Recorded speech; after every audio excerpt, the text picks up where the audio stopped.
Alright, I am back with another video, and right off the bat I will apologise if the audio in this one is a bit weird, or if there's like random cuts that don't seem to make sense. I'm a bit sick, I've got a bit of a cough, so if you see what seems to be a random cut in the middle of the video, for seemingly no reason, it's probably me hacking up a lung. So again, apologies if this video is a bit weird presentation wise. Anyways, today we are doing, it's not a build request, this was just, I guess it is a build request. I got a comment a little while ago, I think it was last week, about somebody asking if I could make a build based around a weapon type I hadn't really focused on yet, that being the Sickle. Now, the Sickle, if we're being honest, doesn't have a lot going for it. It's a 1d4 light weapon. That's it. It gets the Lacerate weapon skill, which allows you to inflict bleeding, or have a chance to. And that's all it gets. It's a slashing damage. It's not even a finesse weapon, but you have to use your strength for it. It's a simple weapon, so a lot of classes can use them, but again, just not great. There's a couple of late game sickles, but none of them really stand out as being good. Now, obviously, right, the first thing you think of when you see a 1d4 weapon, you think, okay, we're taking monk levels to bump that up to a maximum of a d8. But then I just didn't feel like that was enough to save the weapon. And then somebody pointed something out to me. I believe it was actually the same person who made this request initially. There is a special type of sickle in this game called the Red Cap Sickle. And essentially it's slightly different than a regular sickle because you can only get it by using command drop on the red caps at the swamp in Act 1. And they do 2d4 of damage. Now my initial thought was, oh, well they do 2d8 of damage at level 9 monk. And unfortunately, no, that is not the case. For some reason, even though they are monk weapons, the damage die doesn't increase. I don't know if this is intentional or a bug or what, but I have, in fact, even directly made a contribution to the BG3 wiki stating this to be so. But then the idea of this kind of got to me. I was like, wait a minute, 2d4 and 1d8 are kind of the same thing, right? I mean, the math probably does not actually work out like that, but I thought, you know what, let's just go with it. So I decided to use these red cap sickles as the basis for this build today, as you will see here, but obviously I'll be going over other options as well. And then I thought, well, if we're using sickles, let's make one of my favourite characters to ever use sickles in media history, and that is the character Death from Puss in Boots. Now, while this is a character build, I've obviously not tried to one-to-one recreate the character. I mean, we're not literally an anthropomorphic wolf, although we are a grey dragonborn, which I actually think looks awesome, even if the hood looks a little bit goofy. But I actually think the character design turned out really, really well. I absolutely loved the screenshot I got for the thumbnail. So I thought, you know what, let's give this a go and see what I can come up with. Now, the kind of advantage of having these sickles that kind of do the same amount of damage as a fully monk augmented sickle would be, is that we don't actually have to go all the way in monk. I'm still going to be using it for this build, but you'll see what I've kind of come up with here. So we're going to be kicking things off as a fighter. This is going to get us something we obviously need for 2-weapon fighting style. And there's a little bit of confusion about the 2-weapon fighting style, but I've seen people who are a bit newer to the game. What 2-weapon fighting does, it allows you to basically turn your offhand weapon and give it the same functionality as your main hand weapon. Because your main hand weapon uses your ability modifier and adds that to the damage of your main weapon attacks. Normally, offhand weapons don't get this benefit, so you have to get this fighting style in order for your offhand weapons to be as strong as your main hand ones. The dual wield defeat does not give you this, and vice versa. You cannot dual wield non-light weapons if you just take 2-weapon fighting. If you want to dual wield versatile weapons to the maximum of their ability, you are going to need both. But since luckily one of the sickle weapon types' one advantages is the fact that it is a light weapon, we don't need to pick up the dual wield defeat for this build, just 2-weapon fighting. As for our ability scores, they're going to look a little bit, well, I suppose they're pretty standard, but I'm going to show there's a bit of variance to this build. There's a little bit of a mix-up you can do with the leveling if you want, and I'll kind of get into that now. We're going to have a dexterity at 16. This is basically just going to mean that it's our main attacking stat, it's our main monk stat, we want it pretty high. Constitution at 16 because we don't need wisdom or any other kind of stats as much, so I figured making this slightly more beefy, because unfortunately sickles do still do a little bit less damage overall than most other weapon types, so being able to kind of, you know, last a bit longer to be able to eke out those fights, the victories that you'll get, it makes sense to just be slightly more tanky. Strength and intelligence are both at 8 because we don't need them, although I would definitely say using potions at Hill Giant Strength would not be amiss on this build. Wisdom is at 14. It is going to be an important stat for our monk levels, but it's not the most important with the subclass we're going to be choosing. However, feel free to swap Constitution and Wisdom if you like. And I've put Charisma at 12. I could see you maybe playing around and bumping down Constitution to a 14 and putting this up to 14 as well, kind of having a 16, 14, 14, 14, if you want to mess around with some other features that we might be able to get into later. But this is a pretty standard stat spread for now, but like I said, there's a lot of variation in this build, especially if you're not trying to build the exact character I'm trying to build here. You can kind of mess around with things and optimize things further, but I just tried to make something fun.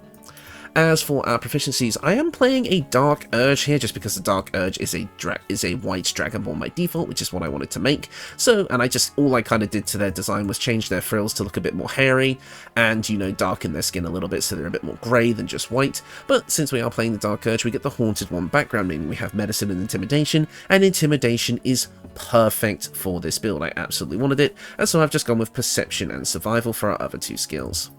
Now, next up at level 2, you have a few options. You can take a second level of fighter for action surge and then just do the rest of the multi-classing later, and that is totally fine. I am going to quickly explore a 1 level dip that you can take anywhere in the build if you just want a little bit of extra flavour, but it's totally not necessary and you can ignore it if you don't want it. I want Bard. Now, the reason I want Bard is for a couple of things. Number one, we do get some cantrips, which I can just make friends to give advantage on our intimidation checks, because again, the character in the film is very, very intimidating. And also Vicious Mockery, because the character, again, this character, I mean, if you don't know, this is a character from Puss in Boots, The Last Wish, which is, if you've not seen it, it is one of the best modern animated films of all time.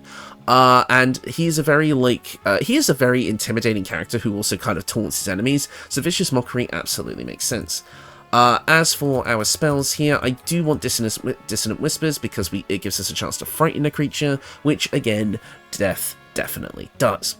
I'm also going to go for Longstrider because you're quite quick, Speak with Animals because, well, literally, he speaks with a cat in the movie. It makes sense. And then finally, your last one can be whatever you like. I'm just going to pick Featherfall for the utility. As for our starting instrument, it can be whatever you like. I'm going to go with a flute, but I'm immediately going to be unequipping it so we can whistle. Because if you didn't know, if you don't have a bardic instrument equipped, you can still perform by whistling. And for those of you that don't know, or, well, I probably did a little edit at the start of this video, this character's whistle is very iconic, and I absolutely wanted to get whistling somehow on this character. So while the 1 level bard dip does do quite a lot of things for us, it's not necessary. If you still wanted to play this character but didn't want to take the bard dip, you could learn musical instrument proficiency from Alfira.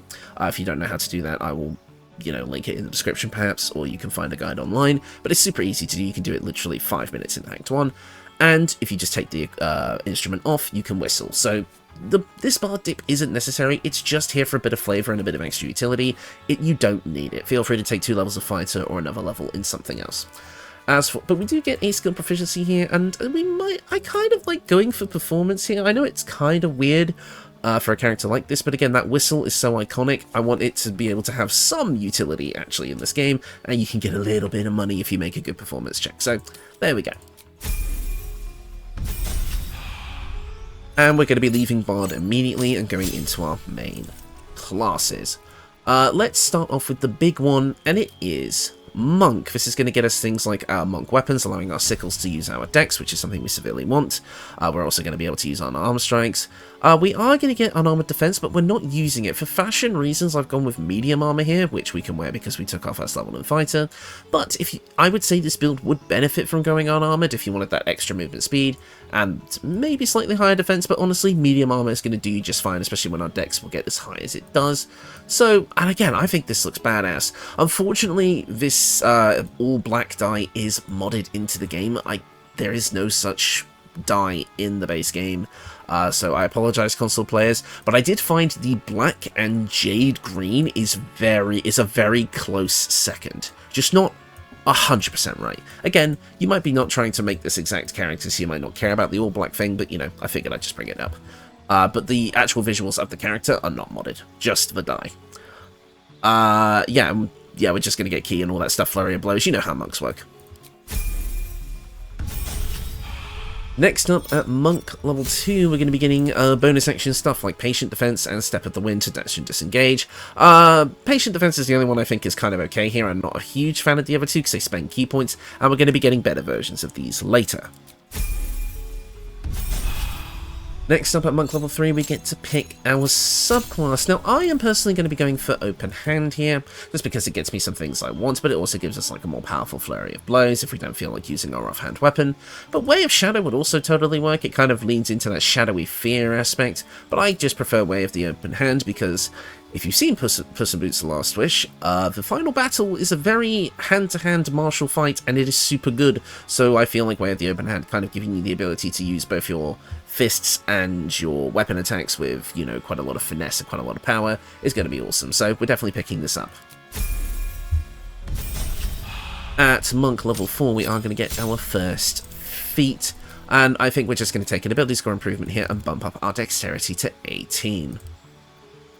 Click the thing. Click the damn thing. At Monk level 5, we're going to be getting extra attack, which is going to be quite big. Now, obviously, if we've been dual-wielding sickles up to this point, you know, we're not too worried about getting extra attack too soon, so a slight delay of getting it at around level 6 or 7 is perfectly fine. But getting it here now means we can make 3 attacks per turn, which is pretty nice. We're also getting Stunning Strike, which I've really been enjoying using lately. I used it in the combat footage that you'll see later, and it was a lot of fun.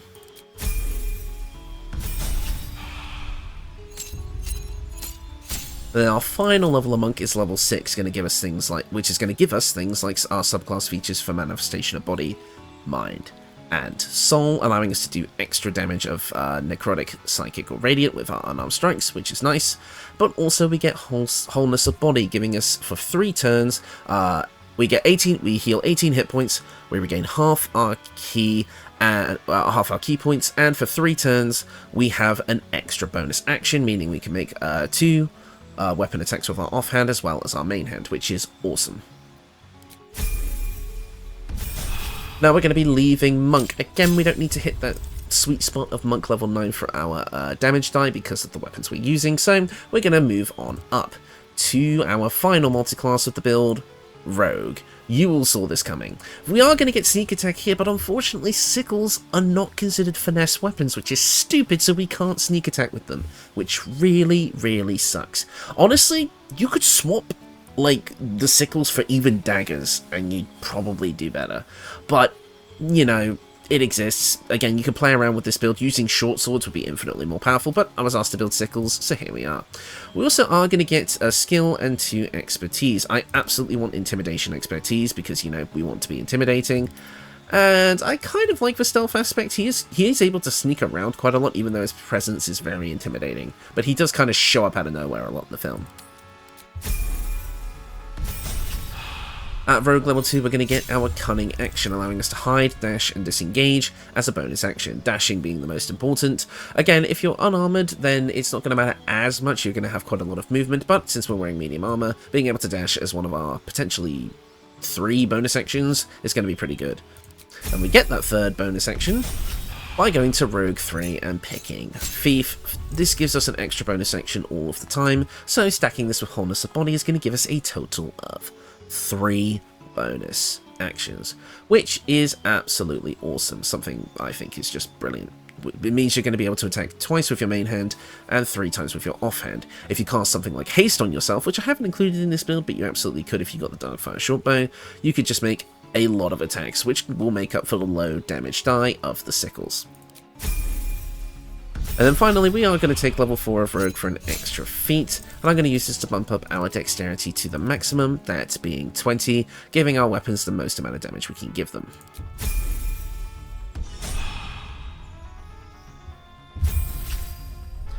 And that is the build, and just look at this. This is awesome. The glowing red eyes, the dual sickles, the all black night sky, it looks just like the movie.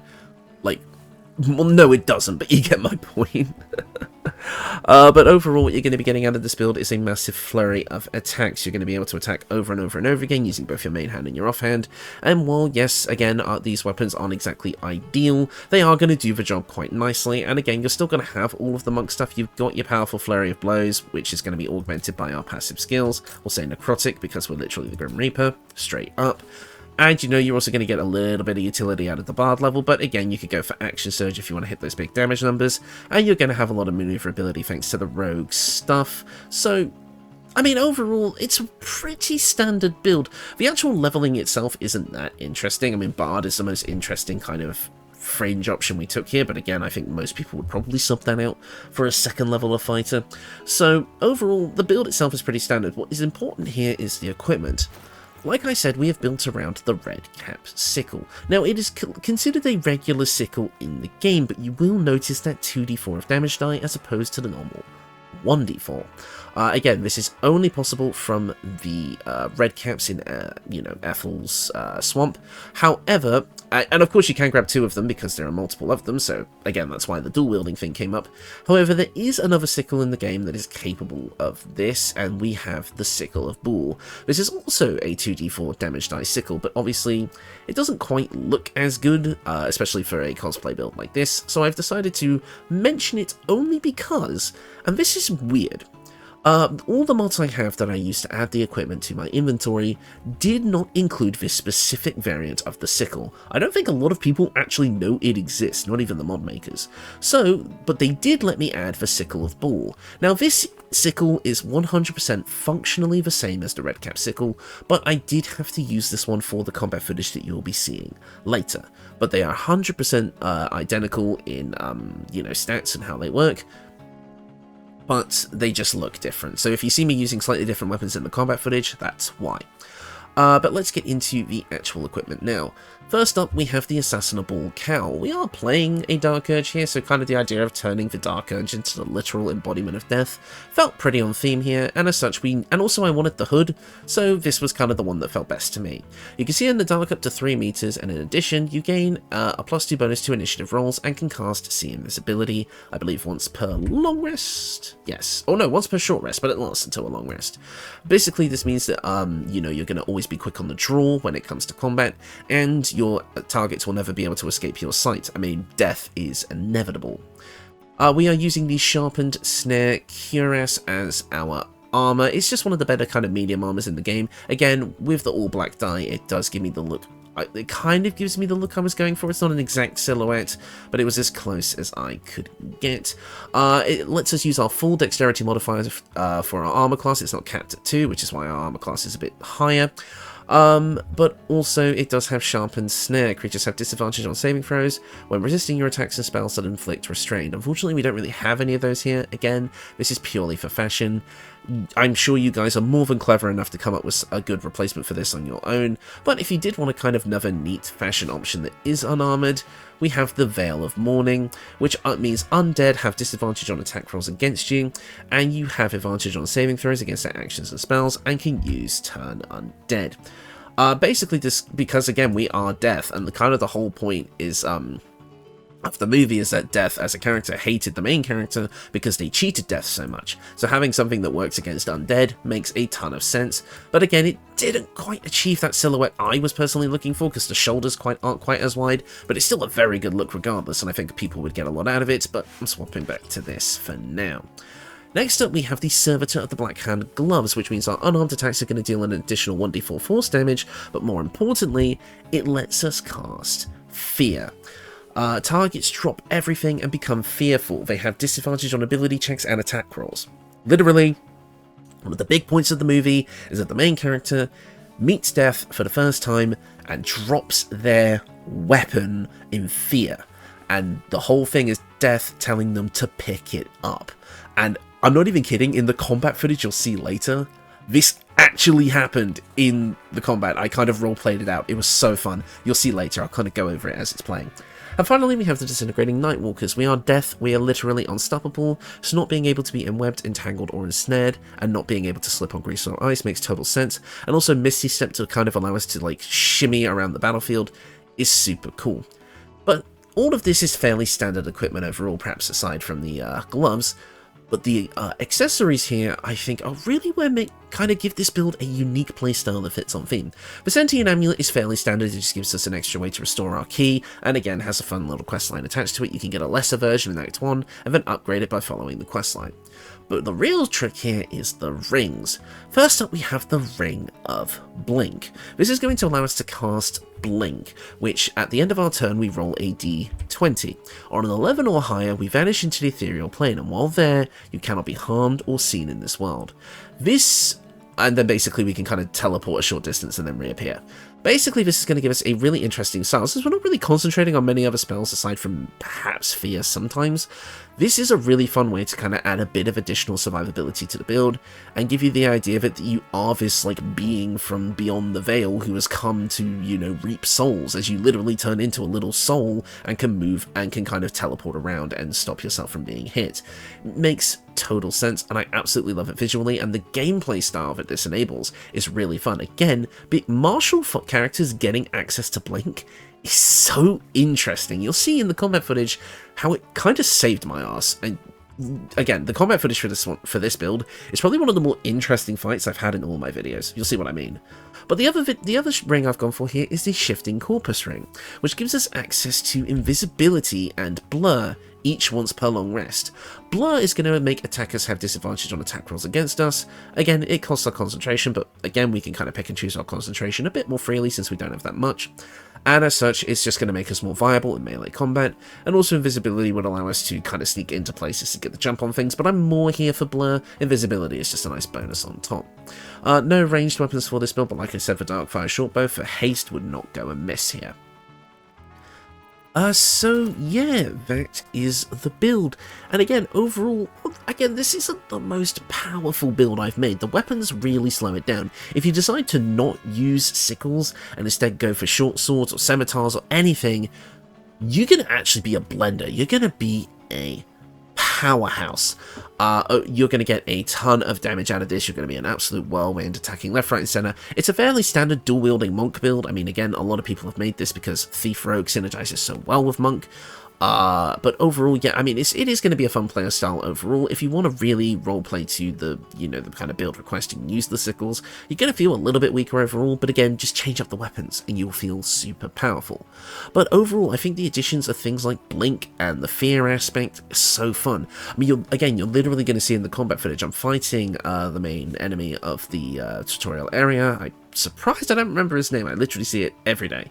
And you'll see, I approach him, he gets scared, drops his weapon and begins to run away, and I literally throw it at him, telling him to pick it up, but he continues to run, and then me and the Mind Flayer have to like chase him down, and then it's super fun, and then we're using Blink to kind of like dodge retaliation, and it's so cool.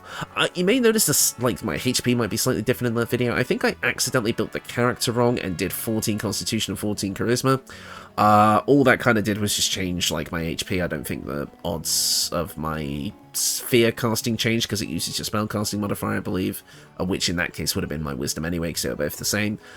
So yeah. And also things like Dissonant Whispers could also work. You'll see it all in the kind of video, in the combat footage as it plays. But yeah, no, I do really, really like this build. I just do think the weapon choice is holding it back.